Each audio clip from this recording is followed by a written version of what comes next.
नमस्कार साथियों, मैं फिर से आपसे मिला रहा हूँ सोहन पटेल जी से, ग्राम बेटमा खुर्द, जिला इंदौर।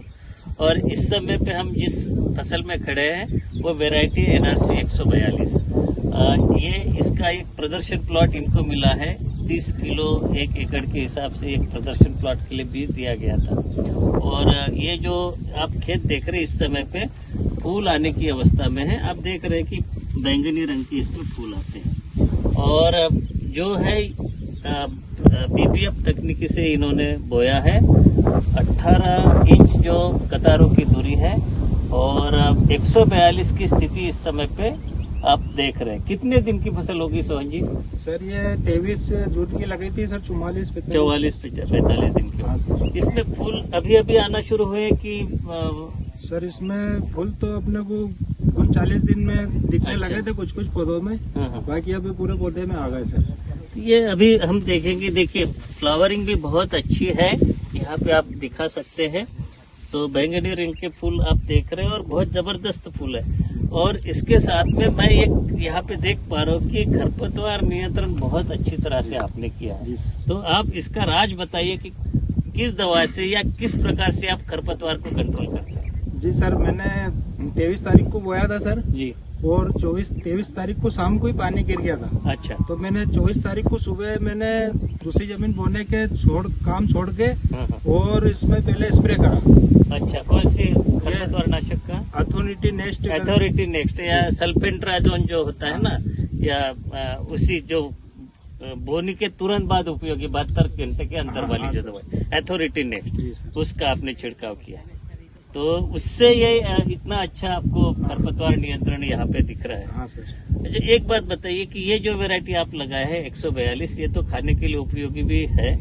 और आप ये देख रहे हैं कि क्यों लगाते, क्योंकि ये कई सारे मध्य प्रदेश के जो किसान होते हैं ना, कम समय में 90 दिन के अंदर पकने वाली वैरायटी लगाते हैं, जबकि ये 96 से लेके 100 दिन तक ले लेती है। तो आपका क्या क्राइटेरिया, क्यों लगा रहे हैं आप इसको? सर ये किसानों की सोच है कि ये लेट वैरायटी, बाकी मैंने खुद ने पिछले साल इसको लगाया था। NRC 142 को मैंने पिछले साल 25 जून को लगाया। उसके बाद में 2 अक्टूबर को मैंने आलू की फसल ली। अच्छा। और आलू के बाद में मैंने 14 दिसंबर को गेहूं भी लगा दिया। अच्छा। 3 फसल ले ली इस वैरायटी के लगाने के बाद। कुछ लोग तो ये कहते हैं कि वो 95-60 लेने से ये सब 3 फसलें लेना होता है। मध्यम समय वाली जो वैरायटी है उससे थोड़ी सी दिक्कत होती है। तो आपको तो ऐसी कोई दिक्कत नहीं है? मेरे को कोई दिक्कत नहीं है सर। मैंने 3 फसल ली, उसके बाद में 2 महीने खेत खाली रहा तो मैंने गहरी जुताई करके भी छोड़ दिया। अच्छा। मतलब 10 महीने तक फसल लेता रहा और 2 महीने तक वापस उसको। अच्छा। तो पिछले साल आपने जो लगाई थी यही वैरायटी जी, उसमें कितना उत्पादन मिला, अगर बीघे की या हेक्टेयर की बात करें तो? सर पिछले साल मेरे को 6 कुंटल से थोड़ा ऊपर ही मिला था। और मैंने पिछले साल थोड़ा 14 इंच पे लगा दिया था इसको। तो 14 इंच पे लगा के, हाँ, जो कतारों की दूरी लगा के 6 क्विंटल प्रति बीघा, मतलब 24-25 क्विंटल 1 हेक्टेयर के हिसाब से आपको शायद मिला। हाँ सर, वो 14 इंच में क्या हुआ सर, थोड़ी हाइट ज्यादा थी। अच्छा। तो जिस हिसाब से इसको फलियां जो आना थी वो फलीना नहीं आई पाई। बाकी मेरे को लगता है कि अगर 18 इंच पे अपन लगाएंगे तो कुछ भी 7 कुंटल 8 कुंटल तक ये वैरायटी। तो ये आपने पिछले साल के अनुभव के आधार पे सीखा कि ये इस वैरायटी को 14 इंच पे अगर लगाए तो इतना तो मिला, लेकिन इससे भी ज्यादा मिल सकता है यदि आप इसको 18 इंच की दूरी पे। तो किसान भाइयों देखिए, बहुत महत्वपूर्ण बात है। 18 ये जो वैरायटी NRC 142 18 इंच की दूरी पे, कतारों की दूरी पे अगर लगाओ और पौध संख्या पर्याप्त रखो। इसके अंकुरण के बारे में आप बताइए। सर इसका जर्मिनेशन बहुत बढ़िया है सर। और जो भी मैं बीज लगाने के पहले टेस्ट करता हूँ अच्छा। घर पे जर्मिनेशन करके, वो बालू रेती में भी करता हूँ, ठेले में भी करता हूँ। तो वो उस हिसाब से फिर अपन बीज लगाते हैं। मैंने तो पिछले साल भी 15 किलो पर बीघा लगाया था। 15 किलो पर बीघा? हाँ। और इस बार 60 किलो प्रति हेक्टेयर मान लीजिए। हाँ। और ये तो सर 10 से 11 किलो ही है। अच्छा, ये इसमें और कम कर दिया आपने? और कम कर दिया सर। अच्छा, तो इसीलिए इसका देखिए यहाँ पे पौधों की दूरी बहुत अच्छी आपको दिख रही है। देखिए घनी फसल बिल्कुल नहीं है, 5 से 10 सेंटीमीटर या उससे भी ज्यादा आप इसकी दूरी देख रही है, क्योंकि ये वैरायटी फैलने वाली है। हाँ। तो ये इनका अनुभव बहुत अच्छा दूसरे लोगों को सीखने लायक है। और कुछ इस वैरायटी के अगर कुछ आप बताना चाहेंगे कि इस साल जैसे आपने बताया कि 25 क्विंटल प्रति हेक्टर आपने पिछले साल लिया था जी जी सर। 14 इंच की दूरी पे, इस बार 18 इंच की दूरी पे अगर लगाया तो क्या इसमें उत्पादन बढ़ेगा या क्या होगा? सर बढ़ेगा, 100% बढ़ेगा सर। जिस हिसाब से पौधा फैलाव लेगा, जिस हिसाब से जितनी इसको जगह चाहिए इतनी जगह इसको मिल जाएगी सर 18 इंच में। बढ़िया।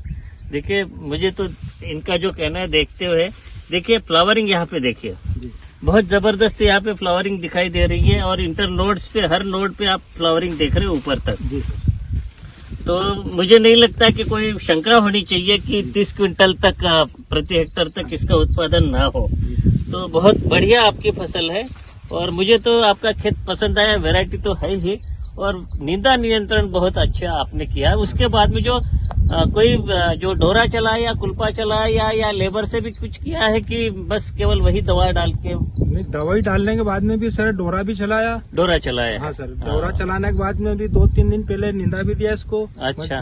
मजदूर मिल जाते हैं सर, वो मक्का बच्चे थोड़ा अच्छा बहुत मिल जाते हैं। थोड़ी दिक्कत तो आ रही है सर मजदूर में, बाकी अब करते हैं। और तीसरी बात मैं और अंतिम बात ये बताओ कि इनके खेत में यहाँ पे कोई जो पीली मोजाइक की बीमारी या अन्य कोई जो फफूंद वाली या वायरस वाली बीमारी कहीं पे भी कुछ दिखाई नहीं दे रही है और ना जो चक्रभृंग या गर्डल बीटल वो भी नहीं दिख रहा है। ये कीट नियंत्रण और रोग नियंत्रण भी बहुत अच्छे से किया। तो बीज उपचार किया करते हैं क्या? हाँ सर, बीज उपचार किस दवाई से करते हैं? सर मैंने एवर गोल्ड करके आता है बायर कंपनी का। हाँ जी सर, उससे ही मैं करता हूँ और पिछले 4 वर्षों से कर रहा हूँ। अच्छा, उसमें फफूंदनाशक भी रहता है और कीटनाशक भी रहता है कि केवल सर, फफूंदनाशक रहता है? 2 टेक्निकल रहते हैं, एक थायोमेक्सम रहता है और एक शायद दूसरा रहता है। हाँ, थायोमेक्सम प्लस अपना जो इमिडाक्लोप्रिड या ऐसे कुछ रहता है शायद। 2 टेक्निकल रहते दो हैं। टेक्निकल रहते हैं और उनका सर स्टेम फ्लाई पर भी मुझे थोड़ा अच्छा लगा है। हाँ, ये भी बहुत अच्छी बात दिख रही है। स्टेम फ्लैप भी यहाँ पे नहीं दिख रही है कहीं पे भी, नहीं तो शुरुआती अवस्था में तो पौधे बिल्कुल सूख जाते हैं, मर जाते हैं, ऐसे भी कोई स्थिति नहीं है। तो बड़ा अच्छे प्रकार से आपने प्रबंध किया, फसल का प्रबंधन जिसको हम कहते हैं, बहुत अच्छा खेत आपका लग रहा है। तो आपको शुभकामनाएं देते हैं कि बहुत अच्छा उत्पादन आपको मिले और आप ये जो वैरायटी दूसरे लोगों तक फैलाए ताकि उनको भी इसका लाभ मिले। तो मिलेंगे अगली बार ऐसे ही सोहन पटेल जी के जैसे और किसी प्रगतिशील किसान के साथ में और उनसे